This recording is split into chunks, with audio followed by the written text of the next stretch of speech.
유방에 대한 모든 것. 네, 우리 동네 유방 이야기. 우유TV. 와.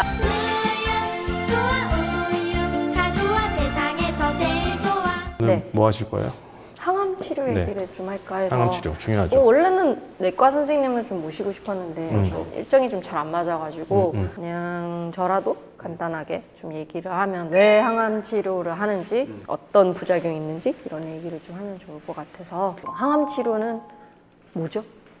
또 뭐 이렇게 오픈 캐스천. 약으로 암을 치료. 전신 치료하는 거죠, 약으로. 세포를 죽이는 거죠. DNA를 변성시켜가지고. 그렇죠. 네. 네. 암세포들은 빨리 자라니까 빨리 자라는 세포들의 세포 분열을 막아주는 약인 거죠. 막는 약인 거죠. 그러니까 빨리 자라는 세포를 죽이는 약이 항암인 거예요.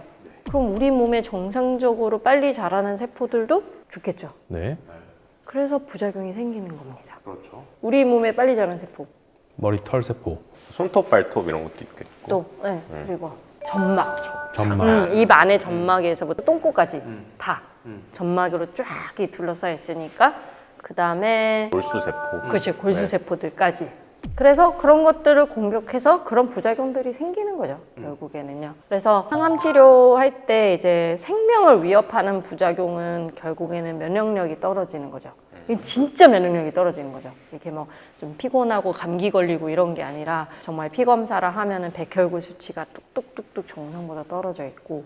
골수세포가 분열을 안 하기 때문에. 그렇죠. 네. 네. 백혈구 중에서도 중성구라는 이제 백혈구 종류가 이제 세균이랑 싸워주는 역할을 하는데 중성구 숫자가 그래도 한 1000, 1500은 돼야 되는데 네, 그게 500 밑으로 떨어지고. 근데 그럴 때 나도 모르게 이렇게 어딘가 균 감염이 되면은 엄청난 뭐 폐렴이든 방광염이든 뭐 신우신염이든 정말 생명을 위협하는 그런 염증이 생기는 거죠. 그럼 그거를 안 생기게 하려면 어떻게 될까요? 안 생기게 할 수 있어요? 네. 오. 네.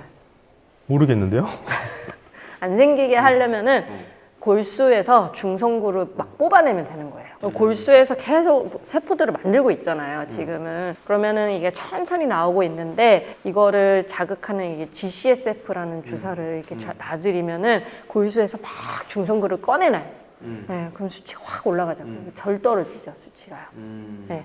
그래서 항암을 하시고 한 보통 24시간 지나고 나서 그런 주사를 맞아요, 환자분들이.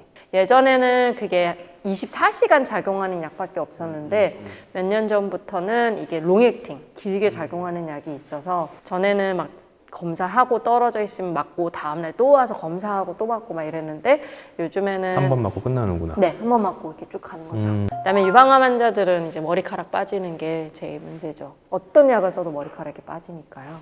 머리카락을 안 빠지게 할 수 있는 방법은 사실은 거의 없는데 미국에서 그런 거 해요. 머리 차갑게 하는 모자 쓰고 항암하는 거. 그럼 덜 빠져요? 왜냐면 머리 차갑게 하잖아요. 그럼 혈관들이 수축이 되잖아요. 전달이 안 되겠구나, 항암자 그쵸? 거기까지. 항암이 이쪽으로 가니까 좀 덜 빠진다고 돼 있어요. 네. 그래서 빨간 약, 우리 아드리아마이신 쪽은 별로 효과는 없는데 그 도세탁세 쪽으로는 쓰면은 좀 덜 빠진다고는 돼 있어요. 그래서 미국에서는 좀 많이 쓰는 것 같아요. 빨간 약에는 별로 효과가 없어서 빨간 약도 워낙 많이 하니까 그런 게 있고. 그다음에 이제 항암할 때 부작용 얘기할 때 가장 대표적인 막 토하고 막 그죠? 막 그렇죠. 변기 붙잡고 네, 있고 네, 막 네. 이런 거잖아요. 결국에는 이제 이 위에 있는 점막들이 이제 손상이 되면서 이제 자꾸 메스껍고 토하고 뭐 이런 것들이 있는 건데 저희 어제 환우분 두 분을 만났잖아요. 제가 뭐 항암하실 때 뭐가 제일 힘들었냐 이런 얘기를 할 때 그중 한 분이 이제 자기는 이제 메스꺼운 게 너무 힘들었는데 차라리 토했으면 좋겠는데 토는 안 나오고. 안 나오고 메스껍기만 하고 너무 괴로웠다 이런 얘기를 막 하셨거든요. 그런 게 있는데 그게 좀 입덧이 심한 사람이 약으로 인한 메스꺼움도 심하다는 얘기들이 좀 있어요. 그래서 입덧이 심한 사람은 그것도 되게 심하고 입덧이 별로 없었던 분이라면은 그냥 좀 수월하게 넘어가기도 재밌다, 하고 이거는. 그런 얘기들이 좀 있어요. 그거랑 더불어 이제 위에서는 그런 거고 밑에서는 이제 설사하고 변비도 나고 그다음에 이제 항문 쪽 문제, 치액 이런 것도 사실은 좀 잘 생기고 치질 문제 이런 것도 생기는 거죠. 그다음에 이제 손톱, 발톱 같은 경우는 막 뜨고 까매지고 많이 보시죠. 네. 수술 네. 하시면서 그래서 요것 많이 때문에 사실은 이게 뭐 생명을 위협하는 것도 아니고 어떻게 보면 아유 괜찮아요 하고 넘어가지만은 굉장히 신경 쓰이고 네, 굉장히 또 힘들어하시더라고요. 힘들어 하시는 분들이 있어서 뭐 이걸 예방하는 막 이렇게 바르는 매니큐어 비슷한 그런 것들도 좀 있고 그러기는 하는데 뭐 아주 명확한 효과가 있는 거는 아니다 보니까 뭐 잘 안 쓰는 것 같기도 해요. 그다음에 파클리탁셀이라는 약이 좀 제일 힘든 거는 저림이 제일 힘들어요.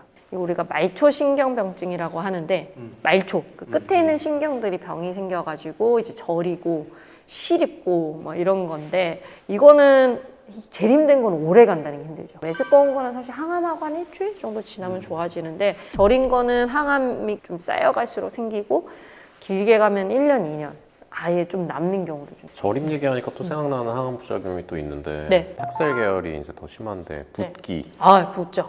많이 붓는 많이 많이 붙죠. 선생님이 붓는 도세탁셀을 맞는 경우에는 수술 일정을 조금 늦게 잡았으면 좋겠다. 이렇게 얘기를 한 적이 있어요. 그래서 다리가 팅팅 부어서 오는데 또 수술하고 나서 뭐 좀 한두 달 지나면 또 원래 바빠져 있어요. 네, 맞아요. 그럼 항암을 하면 3주마다 하잖아요. 그럼 3주 내내 힘들까요? 첫 주가 제일 힘들 것 같은데요. 그렇죠. 네, 네. 그 다음엔 어떨 것 같아요? 많이 좋아지시는 것 같아요. 맞아요. 네. 맞아요. 네. 그리고 여러 차례 할 때는 첫 번째가 제일 힘들고 두 번째, 세 번째는 또 적응을 좀 하시는 것 같고. 네, 맞아요. 그래서 첫 주가 제일 힘들고 이 둘째, 셋째는 거의 정상 생활화가 되고 이제 한 번 하고 나면 어느 정도 이게 루틴이 보이니까 이제 그러면서 조금 더 견디기가 쉬워지는 게 아닐까 싶은데 뒤로 갈수록 좀 힘들어하시는 경우도 많아요. 이게 좀 쌓이고 그러니까 여러 뭐 피부 질환들도 좀 생기고 그다음에 입도 헐고 약마다 또 나타나는 부작용들이 좀 달라서 빨간 약은 메스껍고 도세탁셀은 붓는 게 힘들고 그다음에 파클리탁셀은 저린 게 힘들고 약마다 좀 다르다 보니까 환자분들이 필요로 하는 약들이 다르고 그런 건데 요즘에 그래도 부작용을 해결해주는 약들이 많이 좋아졌어요.